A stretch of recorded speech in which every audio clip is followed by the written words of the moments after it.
화면이 잘 보이세요? 네, 알겠습니다. 오늘은 이제 제가 이제 석사 졸업할 때 썼던 논문을 가지고 이제 강의를 준비했는데 이 법에 대해서 강의를 하려고 합니다. 그래서 오늘은 일단 교리를 강의할 건데 보통 우리가 이제 강의로 바로 들어가겠습니다. 법을 얘기할 때 저희는 이제 이 법하고 삶이 분리할 수 없는 관계가 있습니다. 지금 우리나라는 법이 우리를 지배하고 있잖아요, 그렇죠? 그래서 우리나라를 뭐라고 하죠?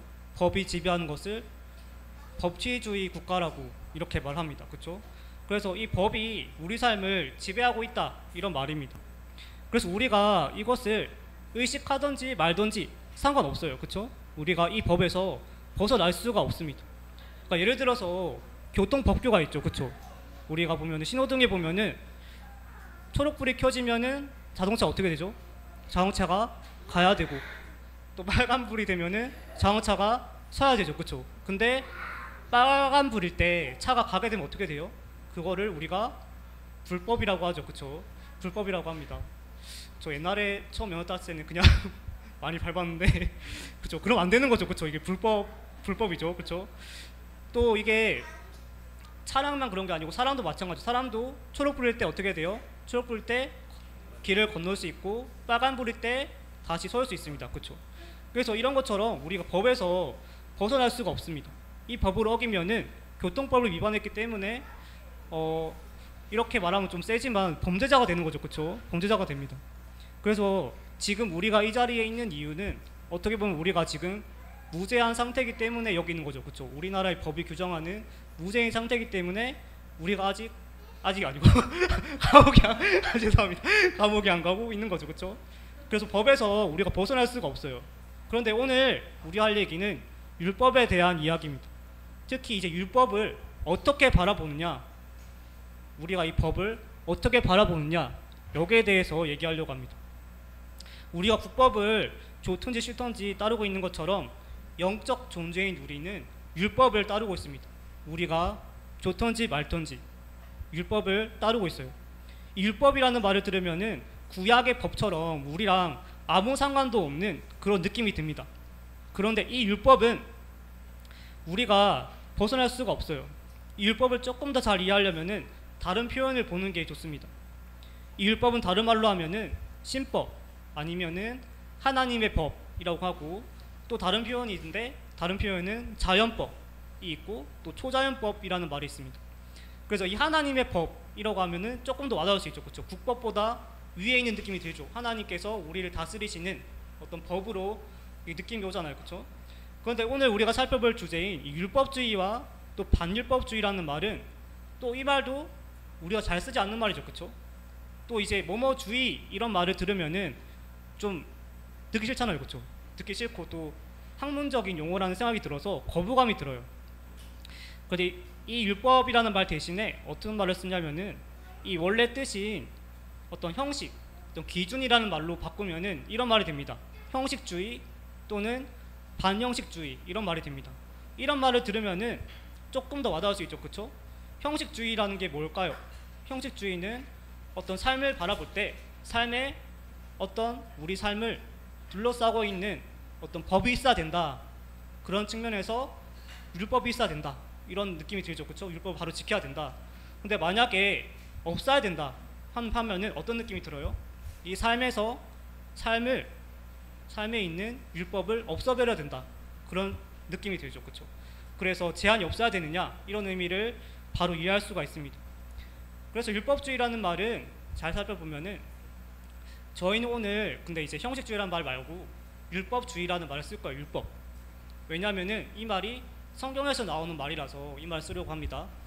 그래서 이 율법주의라는 말을 보려면은 이 율법주의는 영어로 하면은 legalism이라는 말이 돼요. 그래서 legal이라는 말이 있는데 이즘 하면은 뭐뭐주의라는 말이 되잖아요, 그렇죠? 근데 이 legal이라는 말은 라틴어인 렉스에서 온 말이에요. 그래서 이 렉스라는 말이 법이기 때문에 법이 다스리게 한다라는 의미에서 법 중심의 법치주의라고 볼 수 있습니다. 우리가 이것을 성경적인 의미에서 이해하려고 하면은 이 말은 율법이 삶을 지배한다라는 의미로 볼 수 있어요. 그래서 우리 삶을 율법이 이렇게 둘러싸고 있는 거죠. 그리고 반율법주의라는 말이 있어요. 반율법주의는 영어로 antinomianism이란 말을 씁니다. 여기 말이 되게 복잡하죠, 그렇죠? 저도 이거 논문 쓰다가 계속 오타가 나더라고요. 그래가지고 저 논문을 쓰면은 이제 고쳐준 사람이 있거든요. 교정해준 사람인데 그 사람 계속 이 틀렸다고 체크하는 거예요. 그래서 오타 계속 났다고. 그래서 이제 이 말은 세 가지 말이 합쳐져 있어요. ism이라는 말이 있고 끝에 앞에 antinomian이라는 말이 있죠. 이 말도 두 개 합쳐진 거예요. anti라는 말이 있고 anti는 무슨 말이에요? 뭐뭐에 반대한다는 말이죠, 그렇죠? 그 다음에 노미안이라는 말은 이제 그리스어에서 온 말이라서 노모스라는 말에서 온 말이에요. 노모스는 율법이라는 뜻입니다. 그래서 엔티노미안 하면 어떤 뜻일 것 같아요? 율법에 반대한다라는 뜻이 있어요. 그래서 이 반율법주의는 우리의 삶에서 우리의 삶을 둘러싸고 있는 이 법을 없애야 된다, 무너뜨려야 된다, 이렇게 해서 반율법주의가 됩니다. 그래서 성경적인 의미에서 이해를 한다면 이 말은 율법이 우리의 삶을 지배하는 것을 반대한다라는 의미에서 율법 폐기주의라는 말이 됩니다. 그래서 이런 의미를 생각할 때 우리가 이제 율법주의와 반율법주의가 우리 삶에 미치는 영향을 딱 두 가지로 정리할 수 있습니다. 예수님 믿어서 이제 구원을 받을 때 어떤 사람들은 행동이 중요하다고 말합니다. 마가복음 1장 15절에 보면은 회개하고 복음을 믿으라 이렇게 말합니다. 그래서 이 말씀을 들으면은 복음보다 어떤 우리의 행동, 회개가 더 중요한 같은 어떤 느낌이 듭니다. 또 다른 성경 구절에 보면은 로마서 8장 15절에 보면은 이제 그리스도 예수 안에 있는 자에게는 결코 정잠이 없나니 이런 말씀이 있습니다. 이 말씀을 들으면 또 뭐가 먼저인 것 같아요? 뭔가 자유가 먼저인 것 같은 그런 생각이 듭니다. 그래가지고 은혜로 구원받으면은 우리가 율법이 없는 거 아닌가? 처음에는 그래서 그런 생각이 들어요. 그래서 이제 구원받고 난 후에도 이제 자유롭게 살면 될 것 같은 그런 느낌이 듭니다. 그런데 이제 신앙생활 하다 보면은 이 두 가지 중 한 가지에 걸리기 쉬워요. 이 두 가지 중 한 가지에 치우치기 쉽습니다. 그래서 오늘은 여기서 이 율법주의와 반율법주의 사이에서 또 신자가 이 양극단을 어떻게 피해야 되는지 이것을 살펴보려고 합니다. 율법이냐 아니면 율법을 없애야 되느냐, 이것도 저것도 아니면 또 어떤 삶을 살아야 되느냐, 이것을 살펴보려고 합니다. 정답부터 말하자면 오늘 본 말씀 있죠. 본 말씀 보면은 로마서 3장 31절 말씀처럼 그리스도인은 율법을 굳게 세웁니다. 이렇게 예수님 안에서 율법을 보는 것이 우리가 살펴야 되는 관점입니다. 하지만 율법주의도 살펴보고 또 반율법주의도 살펴볼 때 이 관점이 더 잘 보일 거예요. 그래서 이 마침 이제 교회 역사에서 율법이 먼저냐 또 복음이 먼저냐를 두고 싸운 역사적인 논쟁이 있습니다. 18세기 초에 스코틀랜드에서 있었던 메로우 논쟁입니다. 이 논쟁에 이런 이름이 붙은 이유는 그 전에 출판되었던 어떤 현대신학의 정수라는 책 때문입니다. 이 책이 되게 오래돼 보이죠, 그렇죠? 이 책이 저기 밑에 보면은 1645년에 출판되었어요. 그래서 이 메로우라는 말이 이제 이 메로우라는 책 때문에 일어난 논쟁이다라고 해서 메로우 논쟁인데, 이 메로우라는 말은 정확하게 말하면 이 뼈에 보면은 이 뼈를 채우고 있는 골수가 있죠, 그렇죠? 이 골수를 보통 메로우라고 합니다. 그 정수, 골수로 번역을 하는데 이 논쟁의 이름을 그렇게 번역하면은 골수 논쟁 아니면은 정수 논쟁 이렇게 번역할 수 있을 것 같아요. 그 소론이 정말 길었는데 자, 오늘은 이 메로우 논쟁이 일어난 이유, 그리고 이 현대신학의 정수라는 책이 말하고 있는 어떤 핵심이 이제 율법주의와 반율법주의가 정확히 뭐고 또 그 사이에서 어떻게 균형을 잡을 건지 이것을 살펴보려고 합니다. 그래서 이제 영국섬 북쪽에 보면은 이제 스코틀랜드라는 나라가 있어요. 저기 보면은 보이세요? 여기 보면은 영국이라는 이제 지도가 있는데 이 영국이라는 나라에 보면은 위에 보면은 파란색으로 칠한 부분 있죠, 그렇죠? 이 파란색 부분이 스코틀랜드라는 나라입니다. 이 스코틀랜드라는 나라가 저희한테는 조금 이렇게 생소할 수 있어요, 그렇죠? 영국이라는 나라는 잘 알지만 거기에 뭐가 이렇게 어떻게 나눠져 있는지 잘 모르잖아요, 그렇죠? 그래서 이 위에 있는 스코틀랜드라는 나라가 있는데 이 나라가 어떻게 보면은 저희하고 굉장히 관계가 많습니다. 왜냐면은 이 웨스트민스터 회의 때문입니다.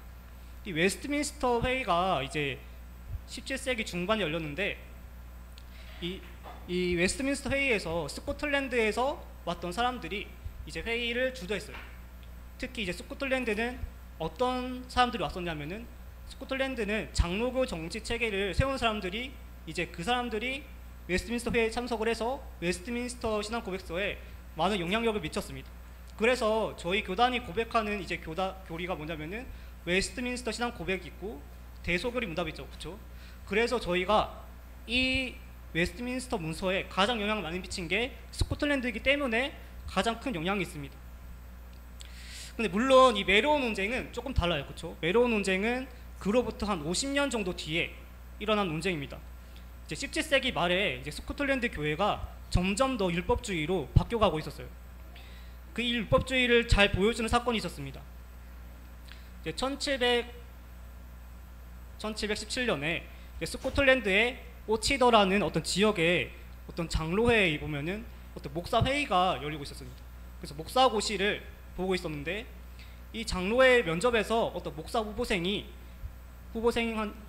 이름이 보면은 윌리엄 크레이그라는 사람인데 그 사람한테 이 문장을 주면서 동의를 할지 말지를 결정하게 했습니다.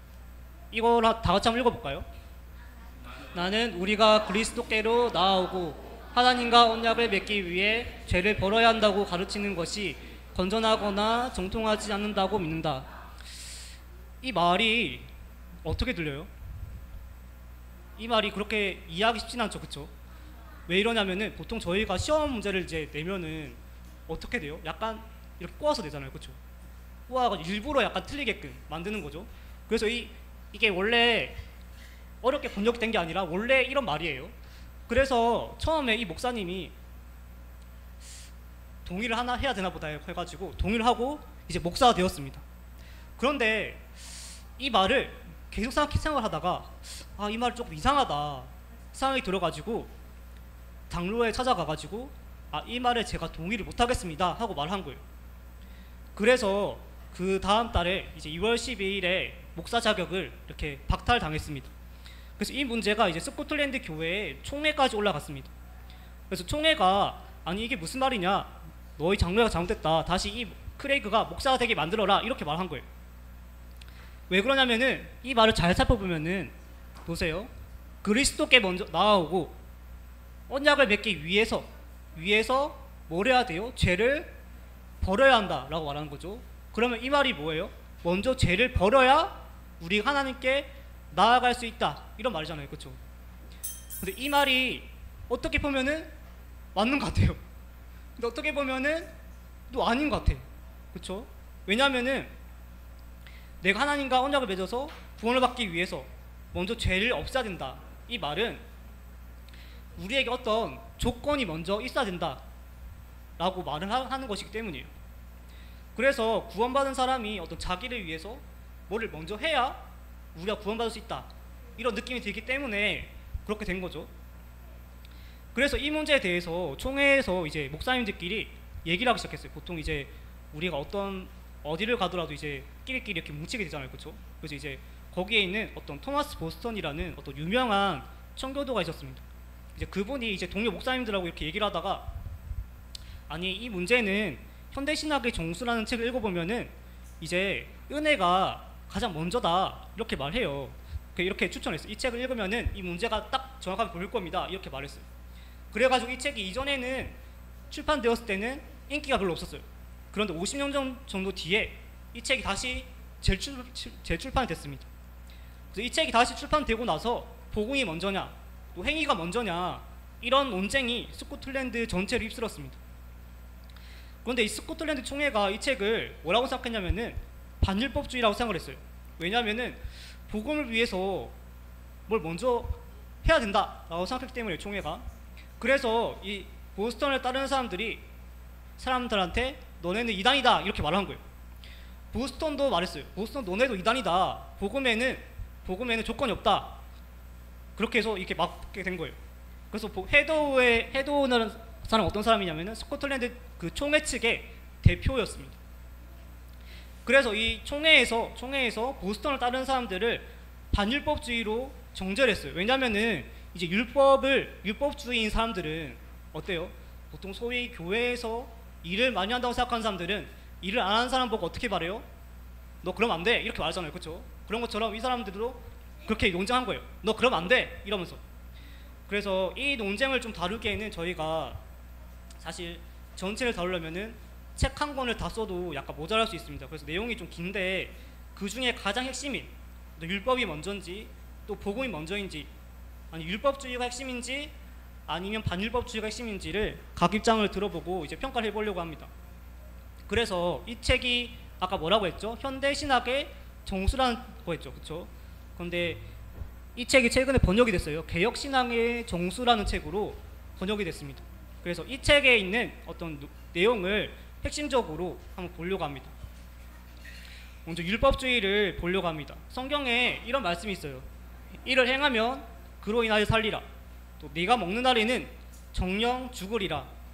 또 회개하고 복음을 믿으라. 이런 말씀이 있습니다. 이런 말씀을 들으면 이런 생각이 들어요. 아, 언약에 어떤 조건이 있구나. 그래서 내가 그 조건을 먼저 지켜야 되겠구나. 이런 생각이 들어요. 그래서 구원을 받기 위해서 내가 뭔가를 해야 되겠다. 이런 생각이 듭니다. 이런 생각이 우리에게 정말 익숙합니다. 왜냐하면은 모든 사람이 사실은 아담에게 속해 있기 때문에 그런 생각이 익숙한 거예요. 또 세상에서 살아가는 모든 사람들이 사실 아담에 속해 있기 때문에 그 생각이 더 익숙한 거죠. 그렇죠? 이 말을 이해하려면은 조금 더 잘 이해하려면 행위언약에 대해서 알아야 됩니다. 행위언약은 이제 첫사람 아담에게 속해 있는 언약입니다. 아담이 처음에는 행위로 구원을 받아야 됐어요. 왜냐하면 이제 창세기 2장 17절에 보면은 선악을 알게 하는 나무의 실과는 먹지 말라. 내가 먹는 날에는 정령 죽으리라. 이렇게 말하기 때문이에요. 이 언약이라는 말은 하나님과 사람 사이에 맺은 약속입니다.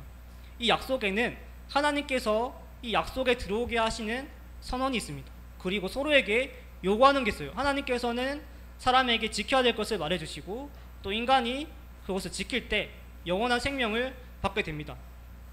그래서 여기서 인간이 지켜야 될 계명은 선악을 알게 하는 나무의 실과는 먹지 말라. 이런 계명입니다. 이 열매를 먹으면 죽게 된다. 이렇게 말하는 거죠. 반대로 말하면 하나님의 말씀을 지켜서 선악을 알게 하는 나무의 실과를 먹지 않으면 영원한 생명을 얻게 된다. 이런 말입니다. 그래서 언약은 어떤 두 당사자 사이에 있는 어떤 의무라고 볼 수 있어요. 그래서 이 의무를 지켜야 서로가 지키는 거죠. 그렇죠? 그래서 이 언약에 근데 여기 잘 보면은 이 언약이라는 말이 없어요. 그렇죠? 또 사람이 순종했다는 말도 없습니다. 그런데 처음에 하나님께서 아담을 만드시고 동산에 두셨을 때는 그때는 하나님하고 아담이 어떻게 했어요? 서로 마주보고 있었잖아요. 그렇죠? 대면해서 이야기를 나눌 수 있었습니다. 그 말은 이제 아담도 하나님 볼 수 있었고 하나님도 아담을 만날 수 있었어요. 왜냐하면 둘 다 이제 거룩한 상태이기 때문에 그렇습니다. 그래서 만약에 아담이 진짜 명시적으로 말하지 않았다고 해도 하나님께서 아담의 마음을 다 아시고 계시기 때문에 이 마음을 다 아시고 동의를 하시고 받아들이는 거예요. 그래서 그런 이 약속에 동의한 거는 마음을 다 아신 하나님께는 분명한 말일 수 있습니다. 그래서 하나님께서 먼저 하나님의 형상과 모양을 따라서 아담 만드셨어요. 아담이 이제 동산 가운데 있는 모든 것을 누릴 수 있었습니다. 이 말은 아담이 하나님께서 주신 약속을 이룰 능력이 있었다. 이런 말이에요. 에베소서 이제 4장 24절에 보면 하나님의 형상이 의와 진리와 거룩함이라고 말합니다. 아담은 의와 진리와 거룩함을 가지고 있었어요. 이 말은 하나님께서 아담을 창조하셨을 때 율법을, 그러니까 이 십계명을 아담의 마음속에 새겼다는 말입니다. 근데 이 말은 조금 더 또 이해하기 어려울 수 있어요. 그렇죠? 하나님께서 열매를 먹지 말라고 하신 거지 이 말을 또 십계명을 지키라 이렇게 말한 게 아니기 때문이에요. 그렇지만 사실은 이 열매를 먹는 일에 모든 죄가 다 담겨 있습니다. 그래서 아담이 열매를 먹지 말라라는 명령을 어겼을 때 거기에 있는 모든 십계명을 다 어긴 게 됩니다.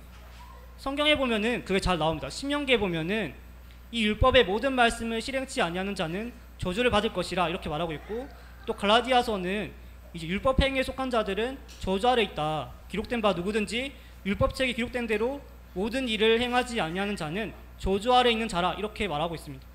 그래서 보면은 하나님과 아담과 언약을 맺었습니다. 여기에는 조항이 있어요. 그런데 아담은 어떻게 했어요? 이 조항을 깼습니다. 그쵸? 깼어요. 그래서 아담은 하나님께서 주신 명령을 어기고 하나님께 반역을 해서 그 명령을 어기게 됐습니다. 이 열매를 먹지 말라라는 명령에는 하나님을 또 예배해야 된다는 그런 개념뿐만 아니라 또 하나님을 경외하고 그 다음에 또 이웃을 사랑하라는 계명까지 담겨 있었습니다. 그래서 아담은 하나님을 사랑하고 또 누구를 사랑해야 됐냐면은 이웃인 아내를 사랑해야 됐습니다. 그렇기 때문에 아담이 열매를 먹었을 때 한 계명을 어긴 게 아니라 율법 전체를 어긴 거죠. 왜냐면은 하나님과의 관계도 어겼을 뿐만 아니라 이웃과의 관계도 어겼기 때문입니다. 이제 구원에 제시된 어떤 행위라는 어떤 조건을 절대로 지킬 수 없게 됐습니다. 첫 번째 문제는 아담이 율법의 책임을 질 수도 없고 또 스스로 이제 율법을 어겨서 부정하게 된 것을 거룩하게 할 수도 없었습니다. 그래서 여기에 보면은 보통 두 가지 문제가 있습니다. 첫 번째 문제는 이제 법을 어기게 되면 어떤 게 들어오죠? 법을 어기게 되면은 일단 책임이 생깁니다. 제가 말하면 안 되고 법을 어기게 되면은 범죄자가 되죠, 그렇죠? 제가 하나님 볼 때는 제가 옛날에 범죄자였죠, 그렇죠? 아무튼 이 죄책이라는 게 있고 그 다음에 부패라는 게 생깁니다. 죄책은 뭐냐면은 법을 어겨가지고 책임을 져야 되는 상태를 죄책이라고 합니다. 그 다음에 부패가 있어요. 부패는 뭐냐면은 글자 그대로 말하면은 보통 이제 과일이 썩은 걸 뭐라고 해요? 부패했다 그러죠. 상하게 됐다. 그거를 부패했다고 하는 겁니다. 그런데 이제 하나님 형상에서 이 말은 어떤 말이냐면은 죄책이라는 말은 율법을 안 지켰기 때문에 의로움이 사라진 상태를 죄책이라고 합니다. 그러면은 의로움이 사라지면 어떻게 돼야 되죠? 그 사람이 벌을 받아야 돼요. 그렇죠? 형벌을 받아야 죄에 대한 책임을 질 수 있습니다. 그 다음에 부패가 들어왔어요. 부패는 율법이 말하는 부정한 존재입니다. 부정하다는 말은 어떤 말이냐면은 거룩함이 없다 이런 말이에요. 그래서 이 부패라는 것 때문에 어떤 일이 생기냐면은 결국 이 사람이 영원토록 어떻게 해요? 나중에 영원토록 받는 건 그 전에 부패 때문에 일어난 일은 이제 거룩함이 없기 때문에 죽어야 됩니다. 영원토록 죽게 되는 벌을 받는 거죠. 그래서 이것을 보통 우리가 영적인 은사의 상실이라고 말합니다. 근데 이 말이 되게 이해하기 어려우셨어요. 왜냐면은 저희는 일단 태어날 때부터 이 영적인 거에 대해서 모르는 상태로 태어났기 때문입니다. 그런데 한번 상상해 보세요. 어떤 사람이 멀쩡하게 이제 눈을 보다가 눈이 있다가 갑자기 눈이 멀어버렸어요. 그럼 어떻게 해야 되죠? 그래도 계속 살아가야 될 거 아니에요, 그렇죠? 그러면 어떻게 해야 됩니까? 외부에 있는 사물을 이렇게 만져가지고 아니면은 소리를 들어서 눈을 대신해야 되잖아요, 그렇죠? 그렇지만 눈을 뜰 수 있어요, 없어요? 없죠. 그런데 눈으로 보고 싶잖아요, 그렇죠? 그 사람이. 그리고 또 어떤 사람이 잘 듣다가 갑자기 귀가 안 들리게 됐어요. 그럼 어떻게 해야 돼요? 듣고 싶은데 들을 수가 없잖아요, 그렇죠? 또 말하고 싶어도 대화가 안 통해요, 그렇죠? 그러면 어떻게 대화를 해야 돼요? 이제 수화로 대화를 해야 되잖아요, 그렇죠? 근데 그 사람이 말을 하고 싶을까요? 말하고 싶지 않을까요? 말을 해서 대화를 하고 싶겠죠, 그렇죠? 불편하잖아요, 손으로 이렇게 대화를 하면은. 그런 것처럼 이 영적인 것도 감각이랑 비슷한 거예요. 그래서 이제 이것을 우리 칼빈의 기독교 강요에 보면 이제 칼빈이 영적인 어떤 감각이 사라졌다라고 말을 해요. 그런데 감각은 없지만 그 감각이 있었다는 건 아는 상태인 거예요. 그래서 어떻게 해야 돼요?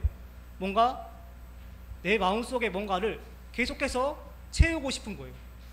뭐가 없으니까 영적인 게 있다가 사라져가지고 없는 게 없는 거예요 지금. 그래서 그거를 계속해서 채워야 되는 거죠, 그렇죠? 그런데 이게 채워질까요?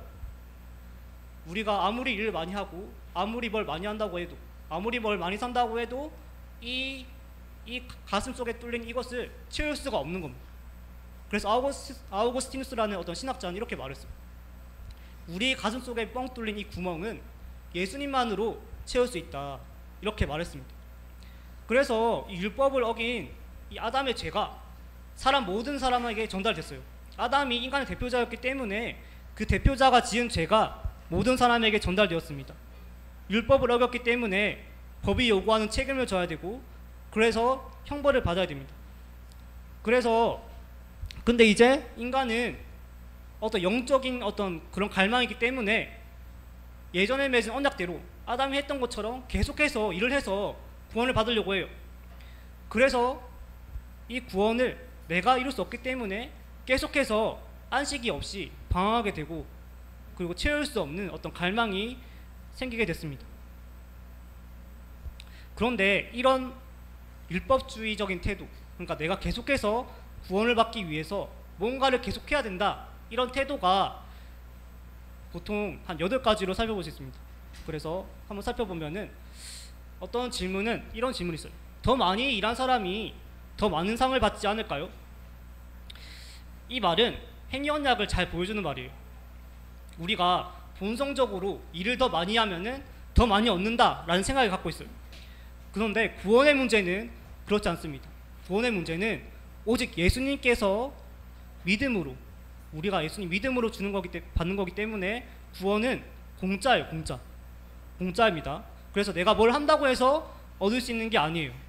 또 두 번째 질문은 율법을 지키지 않았지만 예수님을 의지해서 또 율법을 다 지킬 수 있지 않을까요? 그러니까 저는 내가 예수님 때문에 제 모든 행동이 다 받아들여진다, 이렇게 믿어요. 이렇게 말하는 사람도 있어요. 그런데 구원에 있어서 우리의 행동은 하나도 중요하지 않습니다. 뭐가 제일 중요하냐면은 예수님의 행동이 제일 중요해요. 예수님께서 우리를 대신해서 십자가에서 고난을 받으시고 죽으시고 부활하셨다는 사실이 제일 중요합니다. 그래서 우리의 행동은 하나님이 볼 때 0%가 되고 예수님의 행동이 100%가 되어야 우리가 구원을 받을 수 있습니다. 세 번째 질문은 좀 다 같이 읽어볼까요? 세 번째 질문.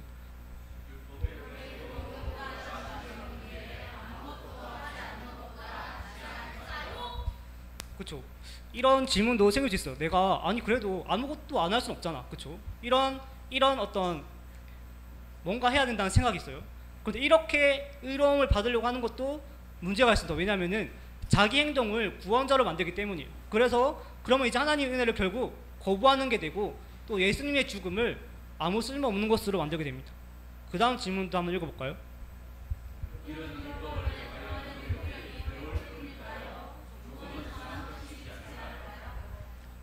그래도 내가 착한 일을 조금이라도 하는 게 조금 더 낫지 않을까, 이런 생각이 들 수도 있어요. 그런데 구원받은 사람의 행동조차도 하나님이 볼 때 아직 완전하지 못해요.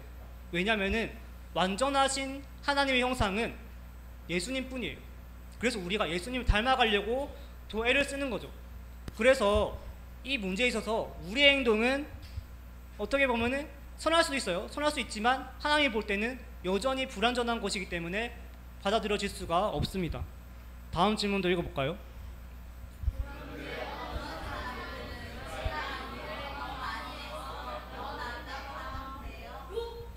그렇죠. 어떤 사람들은 이런 생각을 해요. 다른 사람보다 내가 더 낫잖아. 그래도 야, 너가 그래도 일을 더 많이 하니까 더 낫지 않냐, 이렇게 말할 수도 있어요.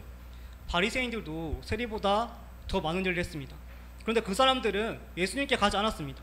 그 사람들은 결국 예수님이 하신 일보다 자기 일이 더 높아졌고, 결국 어떻게 했어요? 결국 어떻게 했냐면은 예수님이 자기 마음에서 사라지고 자기밖에 안 남았습니다. 율법이라는 게 이런 의미가 있어요. 그래서 우리가 구원을 받기 위해서는 나 자신을 부인할 뿐만 아니라 완전히 버려야 됩니다. 내가 하는 일, 모든 일을 다 버려야 구원을 받을 수가 있어요. 그래서 빌립보서 3절을 보면 바울이 뭐라고 말해요? 내가 지금까지 했던 모든 일을 배설물로 여긴다, 이렇게 말하는 거예요. 그 다음 질문 한번 읽어볼게요.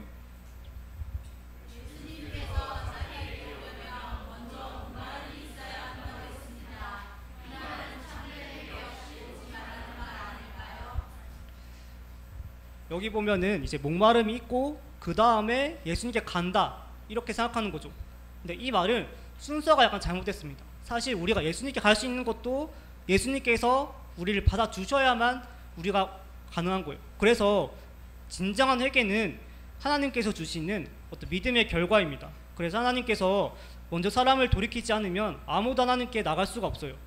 그래서 이 목마름은 사실 어떤 거냐면은 내가 갈망을 느끼는 내 처지를 먼저 이해하고 그 다음에 그때서 예수님께서 주시는 어떤 내미시는 손을, 예수님께서 우리를 구원하려고 내미시는 손을 잡을 수 있다, 이런 말이에요. 그래서 구원받기 전에 뭘 하라는 말이 아니고 일단 나 자신을 보고 내가 얼마나 절박한 상황인지를 보라고 말하는 거예요. 그 다음 질문도 한번 읽어보겠습니다.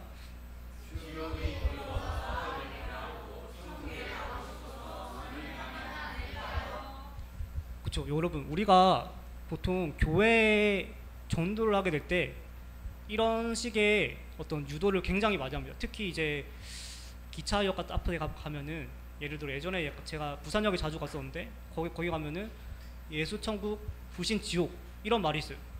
근데 그 말을 들으면 되게 어떤 느낌이 들어요? 저는 신자인데도 제가 그 말을 보면 뭔가 협박받는 느낌이 듭니다. 그렇죠? 아니, 이거 내가 협박을 당해가지고 내가 지옥 안 가려고 천국 가야 되나? 지금 예수님 믿어야 되나? 이런 생각이 들어요. 그런데 그런 믿음은 노예하고 똑같습니다. 하나님께서는 뭘 원하시냐면은 자발적인 순종을 원하세요. 그래서 아담을 처음에 동산에 들이시고 계명을 주셨을 때 그것을 로봇처럼 지키게 한 게 아니고 아담이 정말 자기 마음을 진정으로 하고 싶어서, 그걸 순종하고 싶어서 지키게 만들기 위해서 자유의지를 주신 거예요. 그래서 하나님께서는 자발적으로 하나님을 예배하기를 원해요. 그래서 여러분, 두려움에서 나오는 이런 두려움 때문에 교회에 나와서 내가 구원을 받으려고 하는 거는, 물론 처음에 어쩌면 할 수 있어요. 그런데 나중에는 그러면 안 되고, 나중에는 어떤 내가 하고 싶어서 자발적으로 하나님을 섬기고 싶어서 섬겨야 됩니다. 그 다음 질문도 한번 읽어볼까요?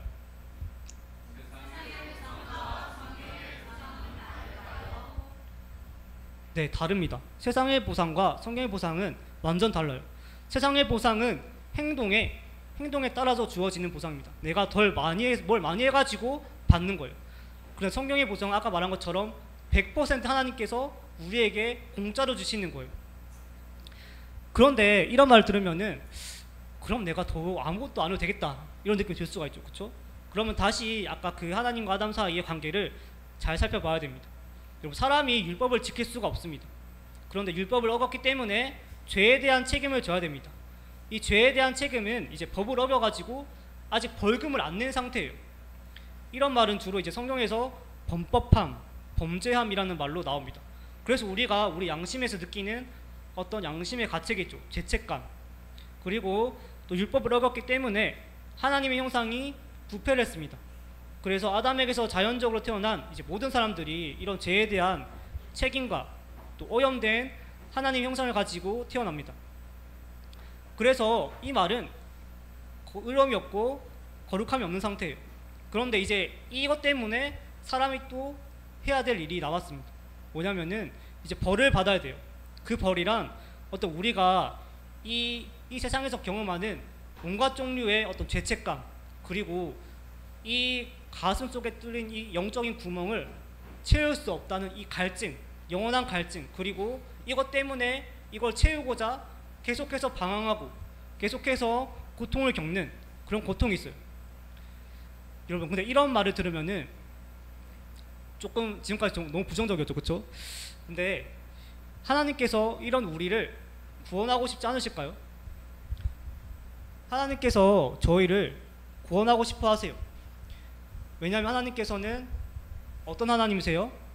사랑과 자비 하나님이시기도 하고, 또 어떤 하나님이세요? 또 공의의 하나님이시기도 하세요. 정의의 하나님이시기도 하시고, 또 어떤 하나님이냐면은 또 지혜의 하나님이시기도 하세요. 이런 사랑과 공의와 또 지혜의 하나님이 다 똑같은 한 분 하나님입니다. 그래서 이제 아까 보여드린 그 현대신학의 정수라는 책에 보면은 이제 하나님이 어떤 여러 가지 속성들이 서로 대화를 하는 내용이 나와요. 그래서 단톡방 같은 데서 마치 대화를 하듯이 이렇게 말했어요. 사랑의 하나님께서 아니 사람을 저렇게 내버려 둘 수가 없어요. 꼭 구해야 됩니다. 이렇게 말했어요.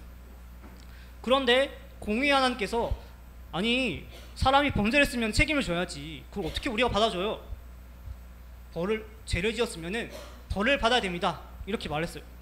그러면은 이제 사랑과 정의가 둘 다 어떻게 돼야 돼요? 이루어져야겠죠. 그렇죠? 그러면 누가 말할 수 있을까요? 그래서 지혜의 하나님께서 이렇게 말했어요. 그러면은 하나님의 공의도 만족시키고 사람이 죄책과 형벌을 감당하면 되겠다. 이렇게 말한 거예요. 그래서 누가 오신 거예요? 그래서 예수님께서 오신 거예요. 예수님께서 율법에 완전히 순종하셔가지고 죄책과 또 형벌을 받으셔가지고 하나님의 공의를 완전히 만족을 시키고 또 인간의 본성을 거룩하게 하셔서 둘째 아담이신 예수님을 통해서 태어난 모든 사람들을 통해 가지고 예수님 신자들이 예수님의 법을 계속해서 지켜나갈 수 있게 한 거예요. 이것이 구원을 받을 수 있는 두 번째 길인 은혜 언약입니다. 그래서 이 말처럼 은혜로 구원을 받게 되는 거예요. 아까 죄책과 형벌과 부패가 있다고 했습니다.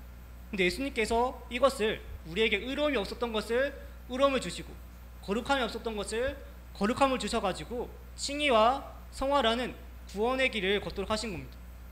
그래서 예수님께서 이걸 이루시려면 어떻게 해야 돼요? 먼저 율법을 다 지켜야 됐어요. 그래서 갈라디아서에 보면 이런 말씀이 있습니다. 때가 참에 하나님이 그 아들을 보내사 여자에게 나게 하시고 율법 아래 나게 하신 것은, 이 말은 이제 하나님의 아들을 보내셨기 때문에 하나님이시고 또 마리아에게서 난 사람의 아들이기 때문에 또 사람인 것이죠. 그래서 한 인성 안에 두 본성이 있게 된 겁니다. 그래서 예수님께서는 하나님의 아들이시기 때문에 자연적으로 출생하지 않았어요. 왜냐하면 아담에게서 태어난 죄인들은 모두 다 뭐예요? 죄인이기 때문입니다. 그런데 이 마리아는 그럼 죄인일까요? 아닐까요? 죄인입니다. 근데 카톨릭에서는 이제 이런 말을 해요. 어떤 말을 하냐면은 하나님의 아들의 어머니다. 그 사람은 그래서 마리아가 죄가 없다 이렇게 봐요. 천주교에서는. 근데 우리는 절대로 그렇게 보지 않고 마리아도 똑같은 사람이라고 봅니다.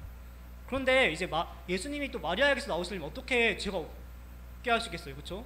그러면은 성령님께서 이제 예수님을 잉태하시도록 기적을 일으켜서 가지고 전능하신 하나님께서 기적을 일으키셨기 때문에 예수님께서 태어나신 겁니다. 그래서 우리가 이 예수님께 속해서 다시 태어날 때 어떻게 돼요? 예수님을 따라서 예수님의 의를 받아서 의인이 됩니다. 그래서 이런 의미에서 예수님께서 율법을 완전하게 다 지키셨어요. 그래서 예수님의 출생이 있고 십자가가 있고 승천이 있습니다. 예수님의 삶은 이제 출생부터 십자가에서 고난을 당하고 죽기까지입니다. 이것을 이 삶 동안 율법에 있는 모든 것을 다 지켰어요. 이것을 뭐라고 하냐면은 능동적인 순종이 있고 또 수동적인 순종이 있다고 합니다. 조금 어렵죠, 그렇죠? 능동적인 건 어떤 거냐면은 예수님께서 자발적으로 순종하셔가지고 율법을 지켰다는 것이고, 수동적인 순종은 예수님께서 당해서 순종했다는 말입니다. 근데 보통 우리가 이제 책을 읽어보면은 어떻게 설명하냐면은 능동적인 순종은 예수님의 전생애를 능동적인 순종이라고 말하고, 그 다음에 수동적인 순종은 예수님께서 십자가에서 받은 어떤 고난과 죽음을 수동적인 순종이라고 말을 해요. 근데 사실은 그렇게 구분하면 안 되고, 예수님의 어떤 삶에도 수동적으로 당하신 부분이 있고, 또 예수님께서 고난 받으실 때도 예수님께서 자발적으로 원하셔서 고난을 받으신 거예요. 그렇죠? 그래서 예수님의 삶 전체가 능동적이고 어떤 수동적인 측면이 있다고 볼 수 있습니다. 그래서 예수님께서 십자가에서 고난을 받아서 죽으시기 전에 한마디를 하셨어요. 뭐라고 하셨어요? 내가 다 이루었다. 이렇게 말하신 거예요. 예수님께서 우리를 구원하기 위해서 하셨던 모든 일을 지금 다 이뤘다. 이렇게 말씀하신 거예요. 그래서 다시 돌아가서 이 언약이라는 말을 살펴보면은, 언약은 일단은 두 당사자 간에 맺은 약속입니다. 행위 언약에서는 누가 있어요? 하나님과 아담이 있습니다. 그리고 하나님과 아담 사이에 뭐가 있어요? 어떤 율법이 있습니다. 그래서 율법을 다 지켜야 되는 거예요, 행위 언약에서. 그런데 은혜 언약에서는 누구랑 누가 있을까요? 은혜 언약에서는 예수님과 신자가 있습니다. 여기에는 뭐가 있냐면은 예수님의 법이 있어요. 이 예수님의 법은 율법하고 같을까요? 다를까요? 그렇죠. 이제 반율법주의자들은 뭐라고 말하냐면은 이게 없다. 예수님의 법은 없다. 우리는 아무것도 안 해도 된다. 구원받으면은 자유롭기 때문에 아무것도 안 해도 된다. 이렇게 말해요. 그래서 이제 예수님을 대해서 말하기 전에 잠깐 반율법주의의 어떤 사례들을 잠깐 보겠습니다. 질문 한번 읽어볼까요? 다 같이?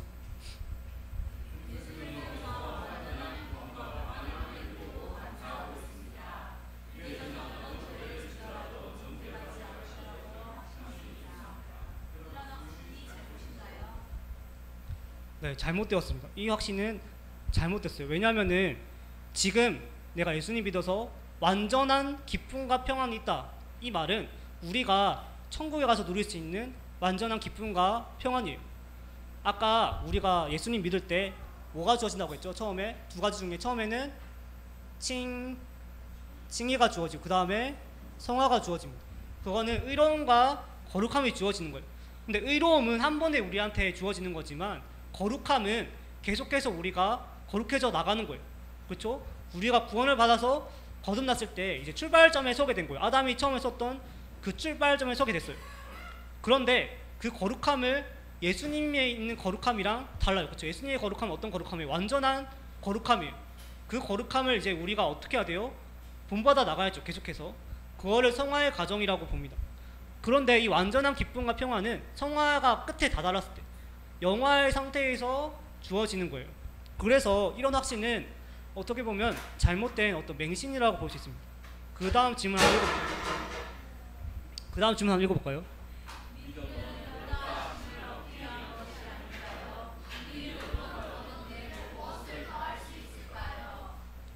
맞아요. 의로움은 우리가 더할 수가 없습니다. 그런데 아까 말한 것처럼 거룩함은 계속해서 더해져 나가야 돼요. 그리고 세 번째 질문 읽어보겠습니다.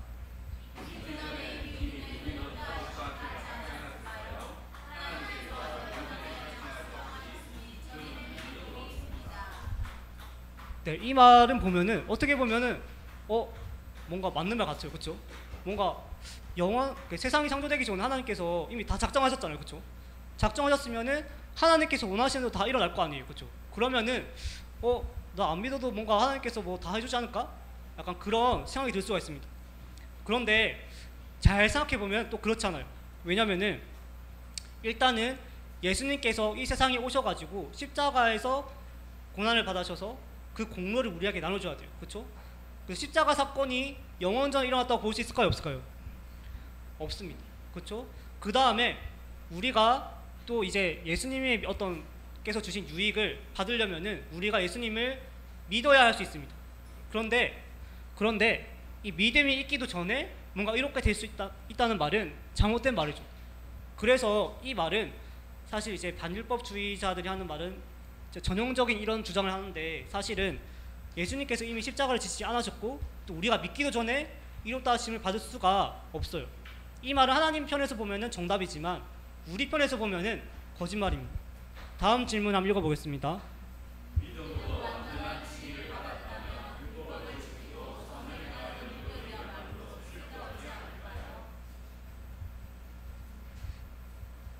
이 말도 되게 이상하죠, 그렇죠?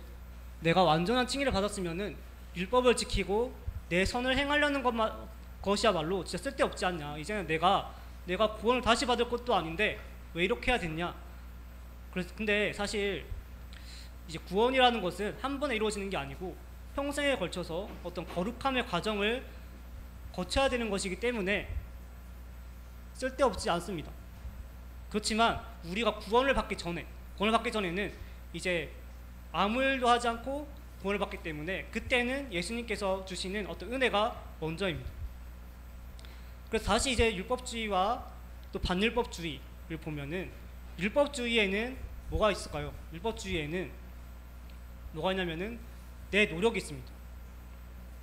그리고 반율법주의에는 뭐가 있을까요? 내 욕심이 있어요. 왜냐하면은 율법주의는 구원을 받기 위해서 내가 노력을 해야 된다 이런 태도고 반율법주의는 은혜로 구원을 받았으니까 내가 예전과 똑같이 살겠다 이런 태도이기 때문입니다. 여러분 끝과 끝은 서로 통한다는 말이 있습니다. 그렇죠? 율법주의에는 결국 내 노력이 있고, 반율법주의에는 결국 내가 예전처럼 계속 살겠다는 어떤 내 욕심이 있는 거예요. 결국 뭐가 있는 겁니까? 중심에 결국 내가 있는 거예요. 그렇죠? 그런데 내가 있으면은 절대 구원을 받을 수가 없습니다. 갈라디아서에 보면은 이런 말씀하고 있습니다. 다 같이 한번 읽어볼까요? 내가 그리스도와 함께 십자가에 못 박혔나니 그런즉 이제는 내가 산 것이 아니요 오직 내 안에 그리스도께서 사신 것이라. 이제 내가 육체 가운데 사는 것은 나를 사랑하사 나를 위하여 자기 몸을 버리신 하나님의 아들을 믿는 믿음 안에서 사는 것이라. 네. 그래서 이 말씀을 보면은 어떤 생각이 들어요? 이 말씀에는 내가 지금 살고 있지만 내가 죽었고, 그리고 누가 살았어요? 내 안에 있는 그리스도께서 살았기 때문에 내가 그리스도를 위해서 사는 것이죠. 그래서 이 반율법주의가 어떤 거냐면은, 반율법주의는 그 안에 내가 자유함이 있다라고 말을 해요. 이 말은 이제, 근데 이 말씀을 보면은 내가 사는 것이 이제 나를 위해 사는 것이 아니라 예수님 위해서 사는 거라고 말합니다. 근데 불신자들은 어떤 사람이냐면은 자기가 원하는 것을 위해서 또 자기 욕심을 따라서 사는 사람들입니다. 신자는 예수님을 위해서 예수님께서 원하시는 사랑을 따라서 사는 사람입니다. 그래서 마지막으로 우리가 볼 것은 예수님을 바라봐야 됩니다. 반율법주의는 예수님께서 모든 것을 이루셨으니까 신자가 더 할 게 없고 오직 자유함을 누리면 된다라는 태도입니다.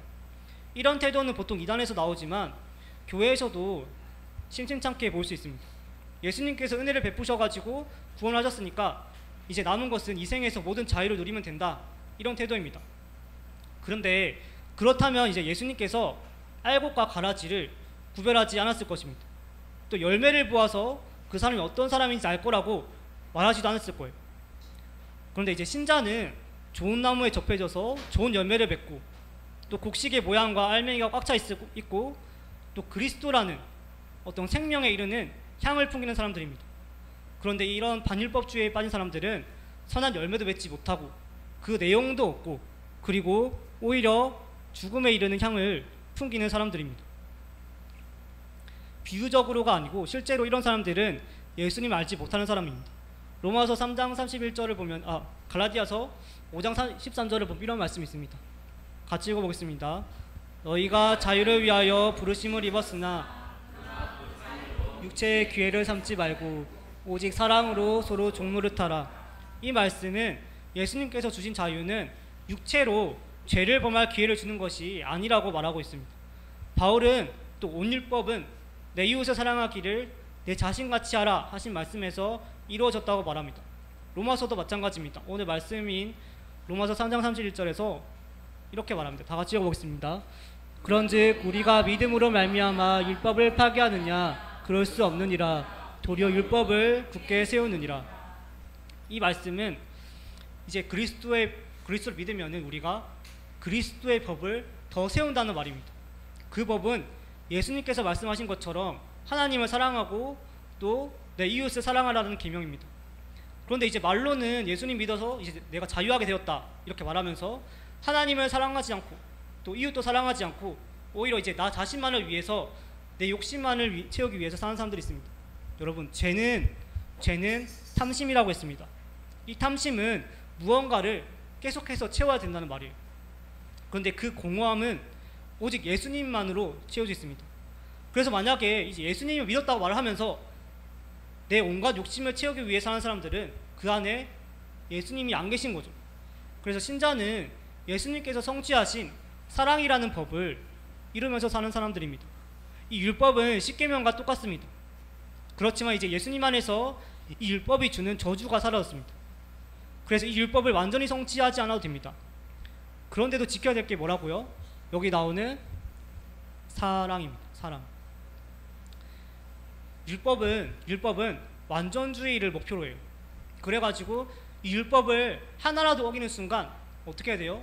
그거를 범죄자가 되는 어떤 저주가 있는 거예요. 그런데 우리가 사랑으로 구원을 받았기 때문에 이제 예수님께서 율법을 다 지켰기 때문에 그 율법이 우리한테 주어지는 거잖아요. 그렇죠? 그래서 우리가 율법을 지키더라도 지킬 때 완전히 지키지 못할 수 있어요. 그렇지만 예수님께서 우리를 완전히 사랑하시기 때문에 이제 이런 의로움이 우리에게 주어져 가지고 율법을 다 지키지 않아도 우리가 의롭다함을 받게 되는 거죠. 그래서 우리가 믿을 때는 일한 것이 없이 구원을 받습니다. 러더포드라는 사람은 이렇게 말했어요. 질문을 한번 읽어볼까요?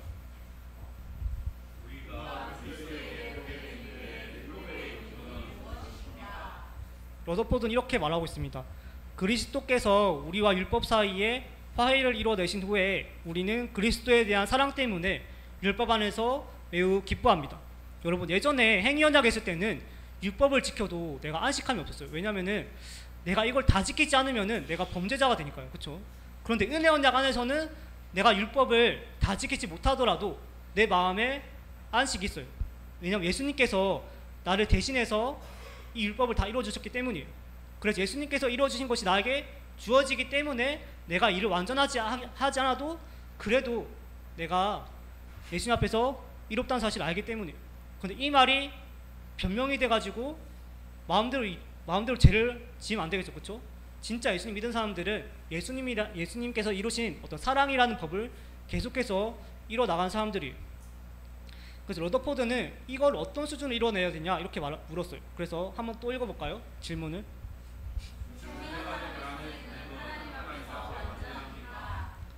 아닙니다.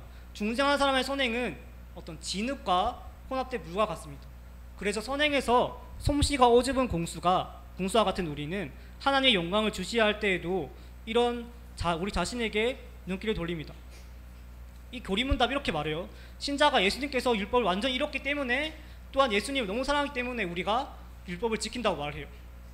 물론 신자 행위가 완전하지 않습니다. 여기서 말한 것처럼 사람이 이제 맑은 물과 같지만 아직 진흙이 있는 상태입니다.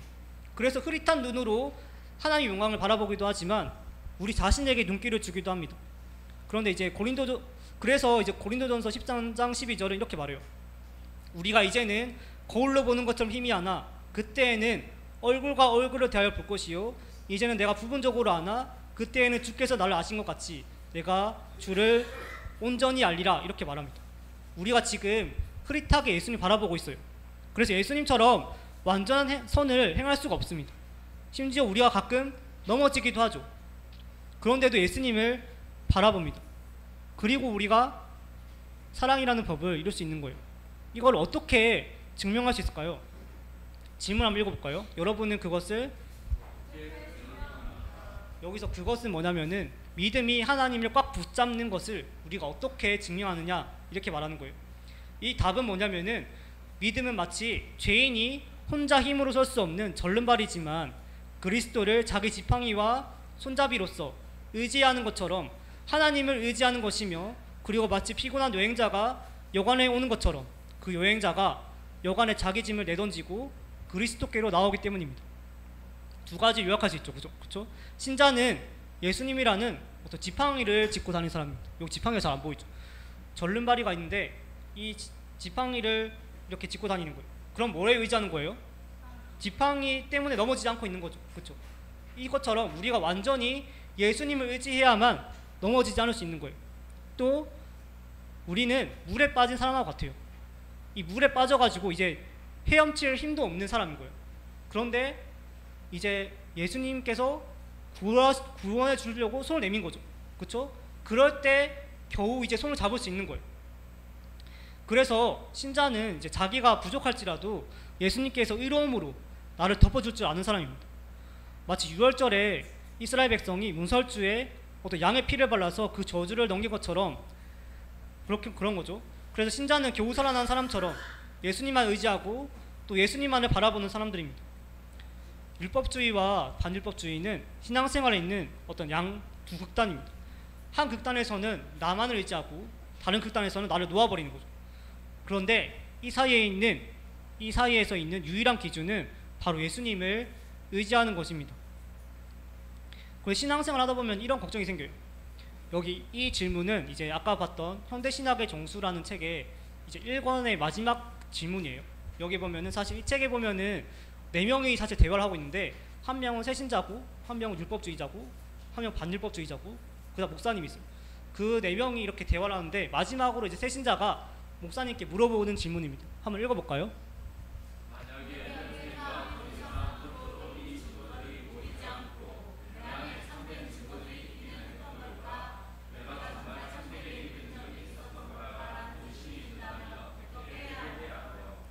이 질문에 대해서 목사님이 이렇게 말합니다.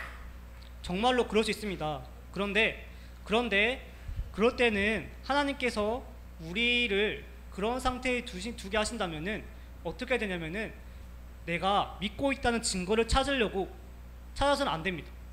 그리고 내가 내 힘으로 계명을 지키려고 해서도 안 된다고 말합니다. 왜 그렇죠? 왜냐면은 마치 그 일 자체가 예수님을 의지하지 않고 결국 다시 나한테 돌아가서 나를 의지하는 것처럼 보이기 때문입니다. 그래서 이제 신앙생활 중에서도 언제든지 우리가 율법주의에도 빠질 수 있고 또 반율법주의에도 빠질 수가 있습니다. 특히 좌절해가지고 율법주의를 따라서 행위를 의지하고 싶을 수도 있어요. 그럴 때는 행위를 완전히 놓아버려야 됩니다. 예를 들어서 여러분, 우리가 번지 점프를 할 때 줄 하나에 의지해서 어떻게 해요? 점프를 해야 되죠, 그렇죠? 점프를 하면 어떻게 되는 거예요? 죽을까요, 살까요? 물론 죽을 수도 있지만 삽니다, 그렇죠? 이 줄에 의지해서 살 수 있는 거죠. 왜냐하면 예수님께서 우리가 이 번점을 하는 것 자체가 예수님이 있는 거랑 너무 비슷해요. 왜냐하면은 이 에베소서에 보면은 이제 이 끈을 가지고 평화의 끈이라고 말하잖아요, 그렇죠? 이 평화의 끈, 성령님께서 주시는 이 평화의 끈을 가지고 우리가 어떻게 해야 돼요? 뛰어내려야 되는 거예요. 그런데 우리가 뛰어내리지 못할 수 있어요. 왜냐하면은 사실 이제 현실을 살다 보면 얼마나 겁이 납니까, 그렇죠?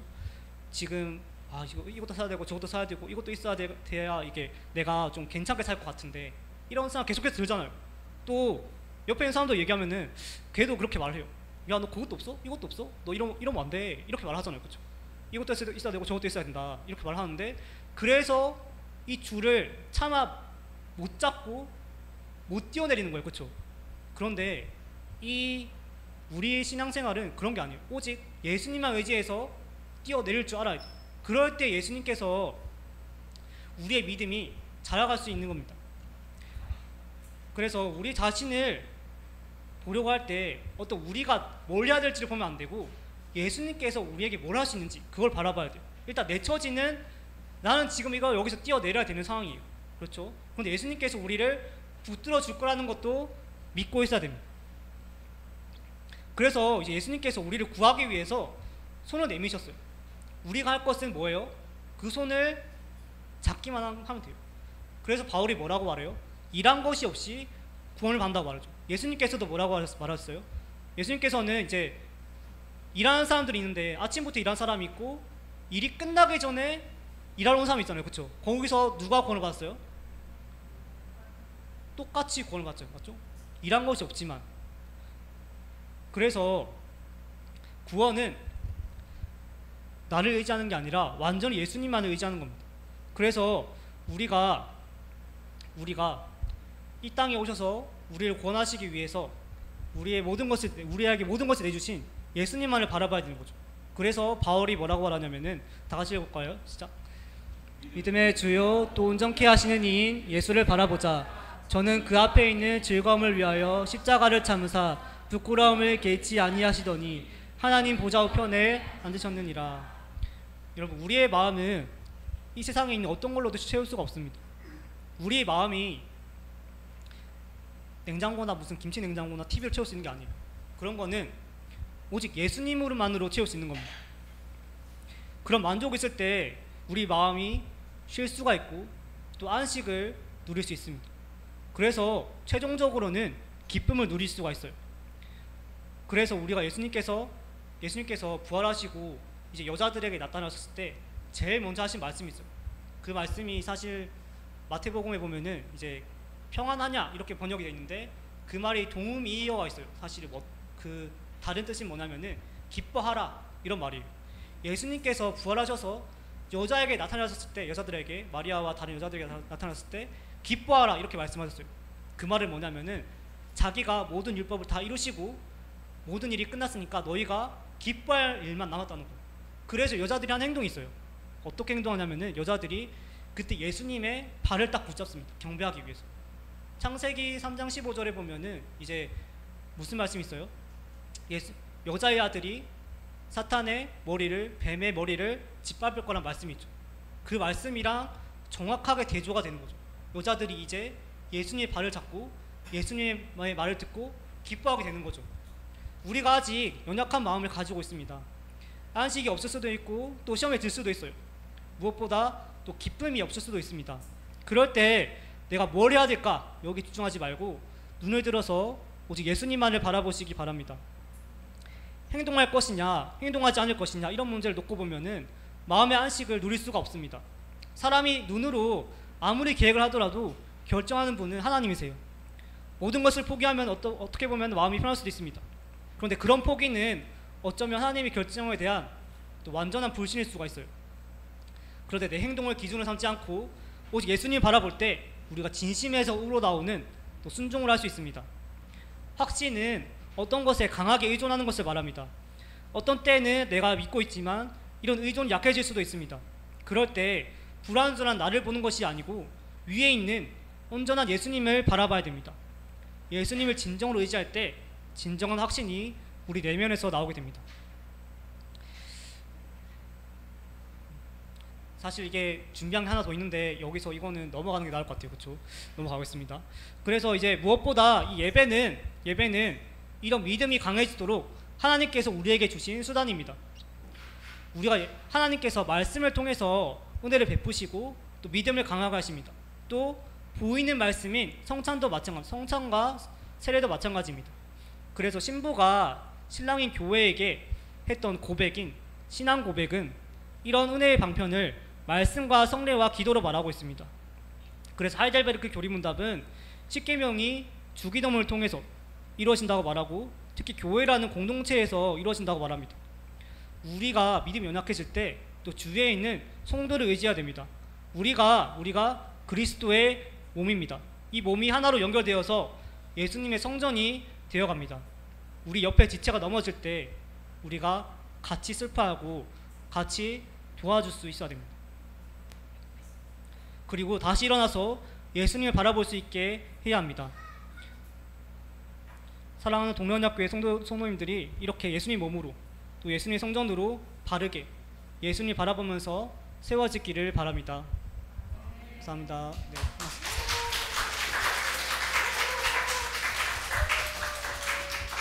혹시 원래 뭐 질문 답변 이런 게 있나요? 질문할 수도 있어요. 그럼 기도하고 질문 있으세요?